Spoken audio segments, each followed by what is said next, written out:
എടാ പറയാത്തില്ലേ? ഇല്ലടാ, അവൻ നൈറ്റ് ഡ്യൂട്ടിയാ. ഞാൻ കിടക്കട്ടെ, എനിക്ക് രാവിലെ പോണ്ടതാ. ഇനി കിടക്കാം. A few moments later.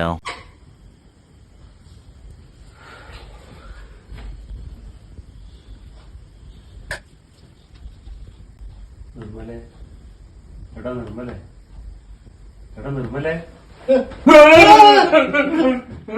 എന്തെന്നാടാ Vinesh എന്നാ അതിലൊക്കെ എന്നെ വിളിച്ചിട്ട് എന്നാ കാര്യം പറയാം. ഞാൻ പെട്ടെന്ന് പേടിച്ചു. ഞാൻ കുമാരാട്ടാൻ മരിച്ചു കുമാരാട്ടാൻ എന്നാ എന്റെ നാട്ടിലെന്താ പ്രശ്നമുണ്ടാ? എടാ ഇങ്ങൊന്ന് വാ, പുറത്തേക്ക് വാ. എന്നാണ് പറയും പാതിരാക്ക് എണീപ്പിച്ചിട്ടെന്നാ ഒരു കാര്യം പറയാം, ഇനി വാ ഇങ്ങോട്ട്. എന്താ പറയുന്നേ? നിന്റെ നാട്ടിലെന്താ പ്രശ്നമുണ്ടാ? വീട്ടിലെന്താ പ്രശ്നമുണ്ടോ നിന്റെ? എടാ അതൊന്നും അല്ല. എന്താണ് എനിക്ക് രാവിലെ എണീച്ച് പോകേണ്ടത്? എന്താ കാര്യം പറ. ഞാൻ കാര്യം പറയാം. ആ അനക്ക് ഉറപ്പ് വരുന്നില്ല. ഞാൻ Like, comment, and subscribe.